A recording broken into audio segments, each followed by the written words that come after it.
வணக்கம். ஒரு சமுதாயத்தில் வாழும்போது,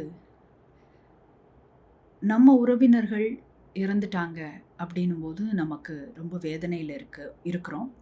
ரொம்ப கடினமாக நம்ம ஃபீல் பண்ணுறோம். ஆனால் ஒரு செலிப்ரிட்டி ஸ்டேட்டஸில் இருக்கிறவங்க இறந்துட்டாங்க அப்படின்னா, அவங்களுக்காக எல்லா மக்களும் வந்து நினைத்து வேதனைப்படுறாங்க, கஷ்டப்படுறாங்க. அப்போது ஒரு சிலர் அஸ்ட்ராலஜர்ஸ் அண்ட் இந்த மாதிரி மீடியம்ஸ் என்ன பண்ணுறாங்கன்னா, அந்த மறைந்த அந்த செலிப்ரிட்டிஸ் பற்றி தான் என்ன நினைக்கிறோம், அல்லது தன்கிட்ட இருக்கிற இந்த கலையை வைத்து, இந்த ஆர்ட்டை வச்சு நம்ம என்ன செய்யலாம் அப்படின்றத முயற்சி செய்து, அவங்க இந்த காரணத்தினால இறந்துட்டாங்க அப்படின்றத சொல்கிறாங்க. இல்லை அவங்க இதை சொல்ல விரும்புகிறாங்க அப்படின்னு மீடியம்ஸ் ஒரு சிலர் சொல்கிறாங்க. இந்த விஷயங்களை வந்து என்னுடைய குரு திரு குப்புசாமி ஐயா முற்றிலும் தவிர்க்க முயற்சி செய்வார். ஆரம்ப காலகட்டங்களில் பல ஆத்மாக்களை அழைச்சி நாங்கள் வந்து ஒரு கவர் ஸ்டோரிக்காக நிறைய புத்தகங்களுக்கு பண்ணியிருக்கோம். நான் சொல்கிறது 1995, 96, 97 செய்திருக்கோம். ஆனால் அதன் பிறகு ஐயா வந்து அதை முழுமையாக தவிர்க்க சொன்னார். காலப்போக்கில் முழுமையாகவே தவிர்த்துட்டோம்.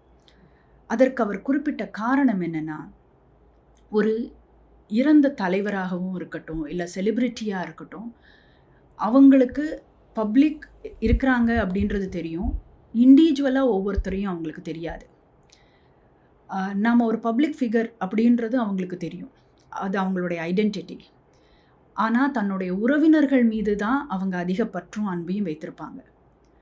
இறந்த உடனேயே அந்த உறவினர்கள் எப்படி வேதனையில் இருக்கிறாங்களோ, அதே மாதிரி தான் அந்த ஆத்மாக்களும். அவங்க செலிப்ரிட்டியாக இருந்தாலும் அது உடலுக்கு கிடைத்த ஒரு முக்கியமான ஒரு பதவி தானே தவிர, செலிப்ரிட்டி அந்தஸ்து தானே தவிர, அந்த ஆத்மாவுக்கு கிடைத்த அந்தஸ்து கிடையாது. உடல் போயிடுச்சுன்னா அந்த இடத்துல அந்த எமோஷன்ஸ், மனம் அப்படின்ற அந்த ஆற்றல் மட்டும்தான் இருக்குது. ஆகையினால அது அந்த மனம் எதை நோக்கி இருக்கும்? பற்றை நோக்கி, உறவினர்களை நோக்கி தான் இருக்கும். ஸோ அந்த உறவினர்கள் யாராவது வந்து என்னுடைய உறவினர், என் தந்தை இறந்துட்டார், தாய் இறந்துட்டாங்க, என்னுடைய அவங்க இந்த செலிப்ரிட்டியாக இருந்தாங்க, இல்லை என்னுடைய உறவினர்கள் யாராவது ஒருத்தங்க இறந்துட்டாங்க, தயவு செய்து அவங்கள பற்றி நாங்கள் தெரிந்து கொள்ள விரும்புகிறோம் அப்படின்னு கேட்டால், மற்ற மீடியம்ஸோ அஸ்ட்ராலஜர்ஸோ முயற்சி எடுக்கிறது நல்லது அப்படின்னு என்னுடைய குரு சொல்வார். நாமாவே ஒருத்தரை பற்றி, ஒரு பிரபலம் இறந்துட்டாங்கன்ற பற்றி அவங்கள பற்றி தெரிந்து கொள்ளக்கூடிய உரிமையோ அதுவோ செய்கிறதுக்கு இட்ஸ் நாட் ரைட். அது ரொம்ப தவறான ஒரு விஷயம். அடுத்தவங்களுடைய எமோஷன்ஸ்குள்ளே நாம் நுழைஞ்சு செய்யக்கூடியது என்னை பொறுத்த வரைக்கும் அந்த லிவ் அண்ட் லெட் லிவ் அப்படின்ற அந்த பாலிசிக்கு தவறாக போகுது. பிறருக்கு கடினம் கொடுக்குற மாதிரி போகுது. அவங்களுடைய தனிப்பட்ட உரிமைகளில் நாம் நுழையிற மாதிரி ஆகுது. தயவுசெய்து அத்தகைய ஒரு விஷயங்களை செய்கிறத தவிர்க்கணும். ஏன்னா கொஞ்ச நாளைக்கு முன்னாடி யாரோ ஒருத்தங்க இறந்துட்டாங்கன்னும் போது நிறையா எனக்கு வந்து மெசேஜஸ், அவங்க எப்படி இருக்கிறாங்க, அவங்கள பற்றி நீங்கள் கேட்டு சொல்லுங்கள். அவங்க உறவினர்கள் யாருமே என்கிட்ட வந்து பேசலை.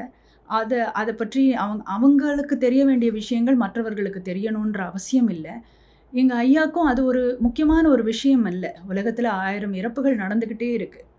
அது வந்து அவங்க பிரபலமானவர்கள் அப்படின்றதுனால மட்டுமே அவங்கள பற்றி தெரிந்து கொள்ளணுன்றது இல்லை. அவங்க உறவினர்கள் உறவின் காரணமாக தெரிந்து கொள்ளணும்னு ஆசைப்படலாம்.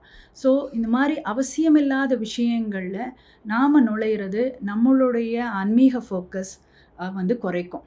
நமக்கு என்ன தேவை அப்படின்ற விஷயத்திலேருந்து நம்மளை வந்து தள்ளி போக வைக்கும். அத்தகைய விஷயங்களில் நுழையாமல் இருக்கிறது தான் குருமார்கள் நமக்கு கொடுத்த ஒரு மிக முக்கியமான கருத்து. முக்கியமாக எங்கள் ஐயா எனக்கு கொடுத்த கருத்து. அதை நான் உங்களோட ஷேர் பண்ணிக்கணும்னு ஆசைப்பட்றேன். இதில் மாற்று கருத்து உங்களுக்கு இருந்தால் அது தனிப்பட்ட கருத்தாக நீங்கள் எடுத்துக்கொள்ளலாம். நான் இன்றைக்கி நினச்சதை உங்ககிட்ட சொன்னேன். இதுதான் என்னுடைய real feeling. I hope you understand my thoughts as well. Thank you.